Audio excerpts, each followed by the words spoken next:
Hey guys, LevelCap here. Today I want to talk to you about Titanfall 2 single player and an event I attended out at Respawn Entertainment. Now last week I attended this event where we were able to play for 2 days and capture a bunch of cool Titanfall 2 content. There will be multiplayer details next week. It's under embargo right now, so unfortunately I can only kind of tell you about single player, but I thought I would also take this opportunity to talk about the engine and talk about the developers and things that are getting me excited for this title. Now, if you missed out on the original Titanfall, it was the debut game for Respawn Entertainment, a brand new studio made up of developers that worked on Call of Duty 4. I mean, they worked on a bunch of other Call of Duty games as well, but these are a lot of the core guys that had the vision of Call of Duty 4 Modern Warfare, and they built a game that basically defined what Call of Duty is, or at least was. And unfortunately, in 2010, there was a pretty big falling out between some of the lead developers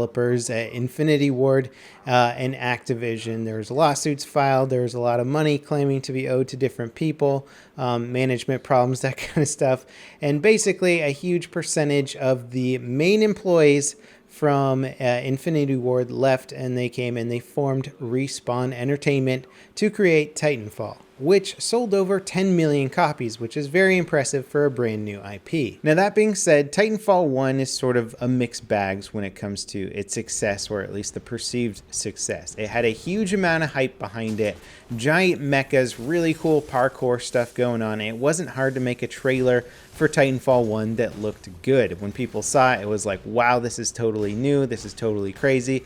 It's already got a lot of elements that I already love about current modern shooters, but then is adding titans that drop out of the sky that you can get into, or they'll fight on their own as AI, and then there's also AI soldiers on the battlefield while you're playing. It was doing a lot of first-time stuff, or things that we don't commonly see in shooters, and that was cool. It was taking risks and everybody was excited. Now, after it came out, I believe the sales did pretty well, but the longevity of the title, especially on PC, didn't last all that long. And unfortunately, a lot of that was due to lack of content, both in multiplayer and in single player. In multiplayer, I had a lot of fun for a while, but I was able to unlock and acquire everything that I needed in a very short period of time. And then beyond that, I didn't really feel like I had any sort of progression system in the game. So it very much lacked a multiplayer progression system, which is something that sort of, I think the audience that Titanfall was appealing to really wanted a progression system, myself included. I definitely would have liked that. Other people kind of harped on the game for not having a full single player, and I can understand that, considering that in many ways it seems to be competing in the same realm as, like, say, Call of Duty, but Call of Duty at least offers this huge fleshed out single player, and Titanfall did not have that. So in many ways, Titanfall 1 really kind of was a test candidate. It was a game that the developers were proud of, excited about, but they had no idea how the community was going to react to all of these new crazy elements. And naturally, they heard the feedback that people wanted a single player with the game and that they wanted more content. And I have to say that this time around, they've really delivered, and they've pretty much addressed every single concern that the community has had, which is great. So it's taking the first game that a lot of people really liked but had a few issues with, and taking those issues and said, hey, we fixed them, and not only did we fix them, but we made them really good. Now, when I was at the event, they sat us down in front of a little projection screen and they played about 15 minutes of single player footage for us, and it looked cool. I mean, like, I'm on board with it. I won't say that it sort of revealed anything too much more than the single player trailer has already revealed. It just gave us a better idea of what combat was going to be like. There's a pilot running around, wall running a lot, going cloak, snapping necks, shooting guys, using all these different tools to fight the enemies, and then at the same time working with his Titan to sort of jump into the Titan, fight bad guys, run alongside the Titan, that kind of stuff, and also a little bit of puzzle solving in the single player. So it looked fun, it looked cool. I don't really want to talk about it too much more because I think a lot of the magic is going to be when you actually play it for yourself for the first time, but just take it from somebody who's generally unimpressed with shooter later single players, and I don't have the attention span to play through most of them. I never played through Battlefield 3's single player.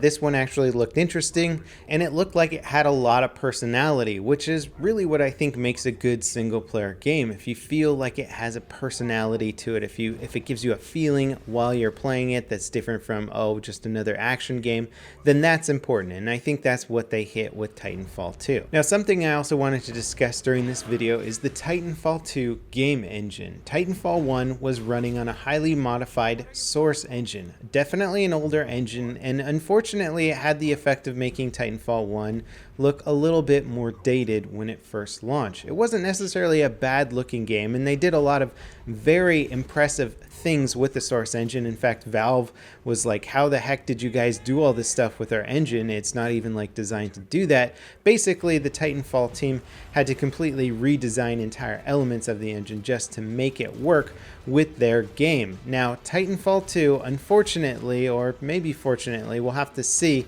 is still using the same engine. However, it has been even further modified. So the textures, without question, look a lot better than they did before. Does the game look as good as a CryEngine game or a Frostbite engine game at the moment?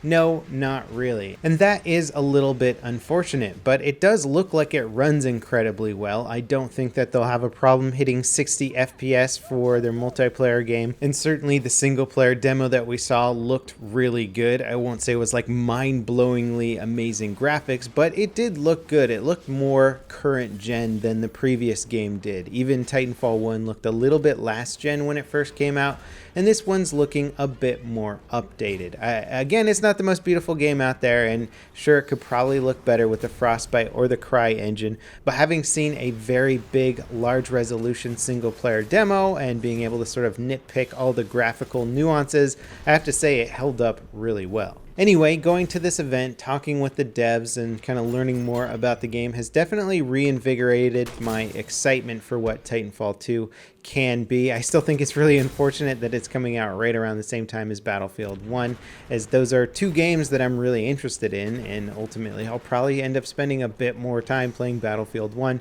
than Titanfall 2, but nonetheless, I'm excited, and if you guys want to know more about multiplayer, stay tuned to this channel next week, as there's going to be a good amount of multiplayer content coming out. So that wraps it up. As always, thanks for watching, guys, and I'll see you next time. This is LevelCap signing off.